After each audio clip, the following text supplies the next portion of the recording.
Well, hello and welcome, or welcome back to my channel. Today we're going to be talking about Haines, Alaska. I know my sweatshirt says Skagway, and interestingly enough, Skagway and Haines are sort of neighbors. We'll get there. But today we're going to talk about Haines. This is a part of my Alaska travel series where we're discussing a lot of different ports that you may visit on an Alaska cruise, or even if you're just traveling to Alaska on your own, not on a cruise. These are some of the places, points of interest, places on the list that you may or may not go to. So let's start with a little bit about the port of Haines. Haines is a main filming location for the hit TV shows Gold Rush and Dr. Oakley Yukon Vet. Now, I've not personally watched these. The Disney movie White Fang was also filmed entirely in Haines in 1991. The town has a really fascinating history. The first known meeting of white men with Tlingit to establish the fur trade in the area took place not far from the town site, more than 100 years before the establishment of the official town site.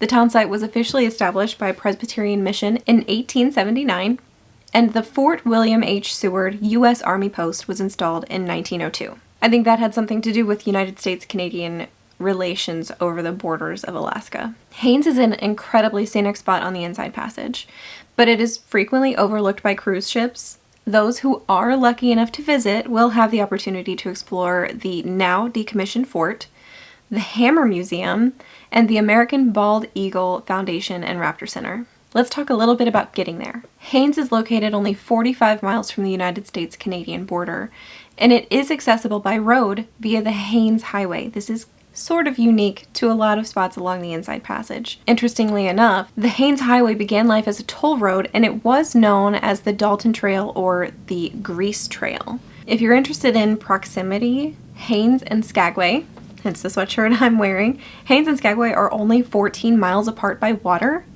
but they are 350 miles apart by road, and this route is known as the Golden Circle Route. Also similar to Skagway, Haines does not have a major airport, but it is accessible by air through smaller aircraft like flight scene tours. If you're visiting Haines by sea, I'm going to read you a direct quote from the Haines website about what they have to say about visiting Haines by cruise ship. Unlike many other ports on cruise itineraries, Haines only accommodates one large cruise ship at a time, possibly a small ship as well. This exclusivity ensures that your ship will have the port all to itself, offering an unhurried and relaxed atmosphere for a true Alaskan town experience. So what this could mean for you if you're visiting Alaska by cruise ship is you're going to be there by yourself.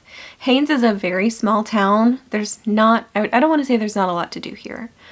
There's plenty to do here, but there's not a lot of space to accommodate a lot of cruise passengers like there is in Juneau. And there's not a major attraction like the White Pass Rail in Skagway that can accommodate a large number of people. So they can accommodate one or maybe two cruise ships in port at a time, meaning you're going to have a really pleasant experience in a small town in Alaska. Like most other cruise ports along the Inside Passage, Haines is also accessible through the Alaska Marine Highway System, Alaska Fjord Lines, and the Haines Skagway Fast Ferry. I have personally traveled on Alaska Fjord Lines from Juneau to Skagway, and when I took this route in, I think it was 2021, it was really pleasant, very enjoyable. We traveled from Juneau to Skagway, but on the way we, sailed from Juneau with a quick stop in Haines to let some people off, and then we traveled on to Skagway.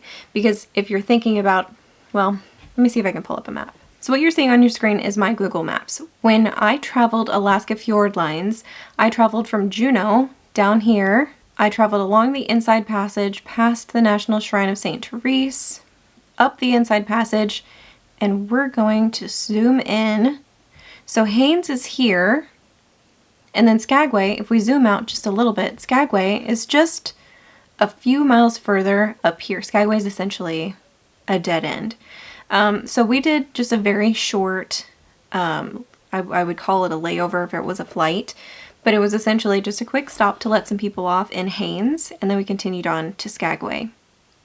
We also took the Alaska Fjord Lines back to Juneau, and I really enjoyed this. So if I was not traveling to Juneau, Haines, or Skagway on a cruise ship, I would definitely take Alaska Fjord Lines again, because along the Inside Passage, it doubles as like a whale watching cruise or a wildlife watching cruise, because while you're sailing the Inside Passage, you'll get to see incredible wildlife. You could see bears on like the coast.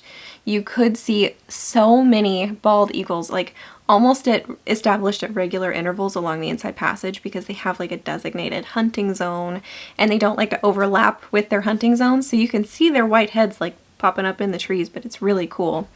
And of course, you know, whales, which is really awesome, and other sea life like otters or like harbor seals, or I don't know that I've ever seen a sea lion there, but lots of opportunity to see marine wildlife along the Inside Passage. And Alaska Fjord Lines does allow for a lot of wildlife viewing while you're on the boat.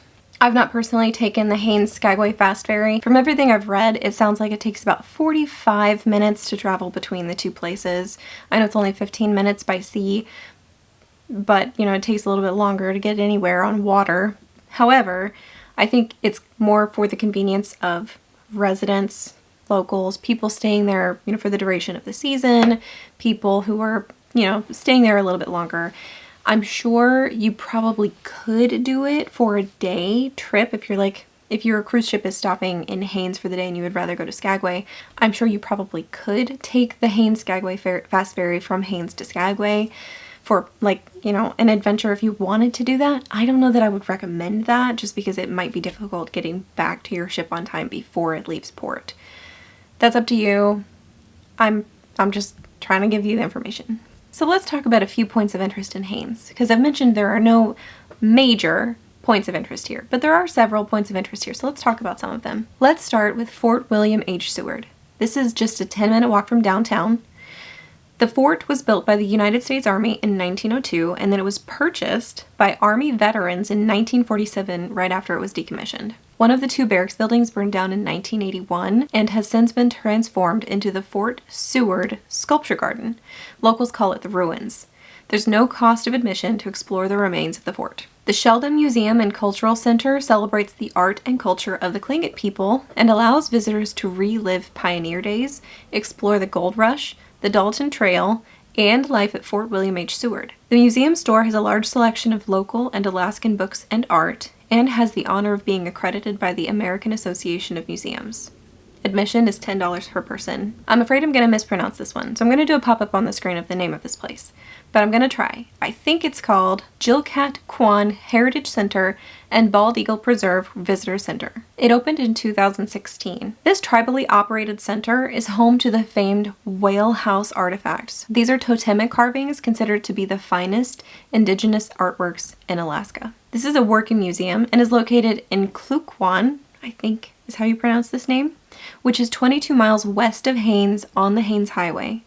Admission is $15 to $35 per person, depending on whether you do a self-guided or a guided tour. Something else you'll need to consider with this one is how you're going to get there, because it's not within walking distance of the port. The American Bald Eagle Foundation and Raptor Center is a non-profit education center located near the post office, and it's just a few blocks from downtown Haines. Featuring here are both taxidermy displays and live raptors, including bald eagles, owls, hawks, and other birds of prey. Admission is $10 per person. Another museum in Haines is the Hammer Museum. This houses a collection of approximately 1,400 types of hammers, representing many different trades and uses in a cottage-style house. Admission is $7 for adults. Children 12 and under are free. So what should you do during your visit to Haines? If you're visiting Haines on a cruise this summer, your cruise line will probably have some tours available for you to book. The built-in transportation and the structure to the day of your visit might be appealing to you, and if that's the case, go ahead and book the tour that sounds the most interesting to you. Haines is a small enough town that you can easily explore on your own without having to fork over the money for a tour booked through your cruise line. Most of the museums I mentioned before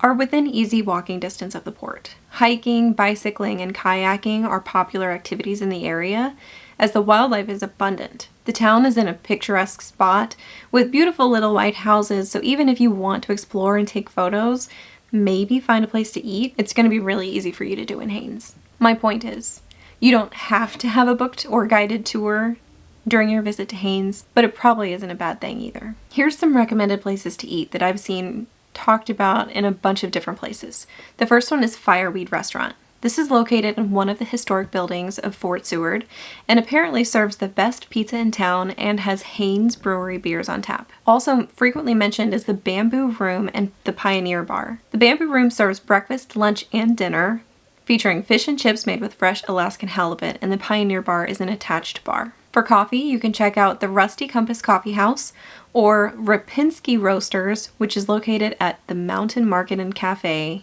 to get your coffee fix. Despite its small size, Haines has a really exciting scene for local beer, wine, and spirits. Port Chilkoot Distillery is Southeast Alaska's first craft distillery, which launched in 2013 and has won 9 national awards.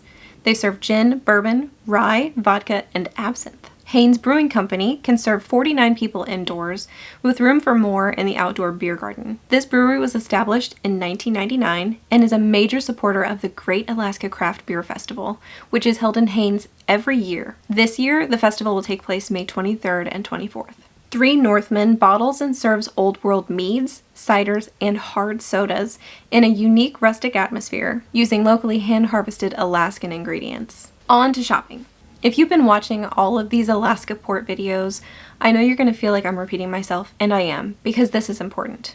First, we're going to talk about the Made in Alaska symbol, which indicates that the item has been made in Alaska by a resident artist, craftsperson, or manufacturer. Additionally, the silver hand emblem signifies that the article was handcrafted by an Alaska native. Some shops you might want to check out in Haines include Alaska Backcountry Outfitter.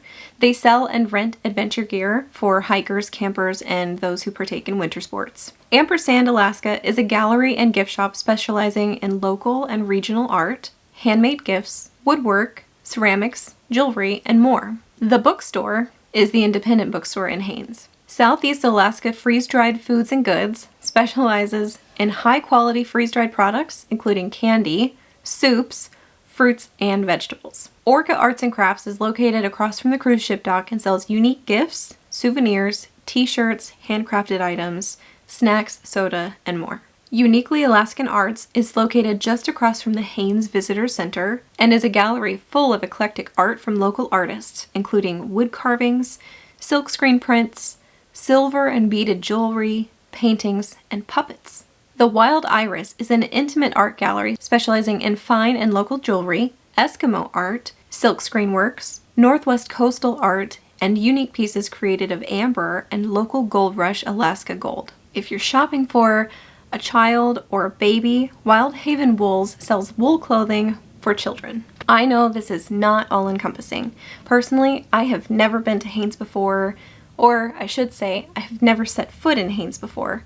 I really look forward to the day where I get to visit Haines. I think it looks like a spectacular small town in Alaska, and it's a beautiful scenic setting. I would love to explore the local brewery and distillery, and even the meadery sounds like fun.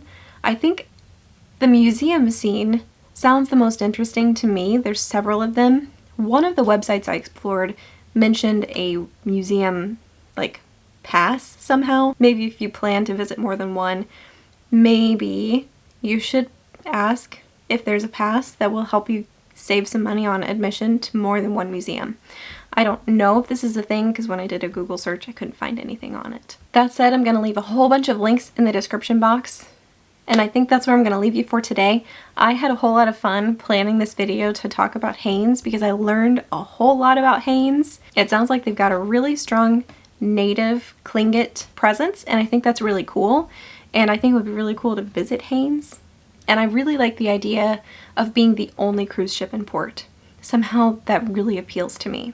So let me know if you've been to Haines. I'm really curious, and if you've got any tips for traveling to Haines, any place you've been in Haines that other people might enjoy, please share that in a comment. And if you've got any questions, please ask those in a comment. And I encourage you to answer each other. I think that sounds like fun. I think that's how we're going to help answer each other because I don't have all the answers. But anyway, that's all I've got for us today. You guys will see me in another video really soon. Bye!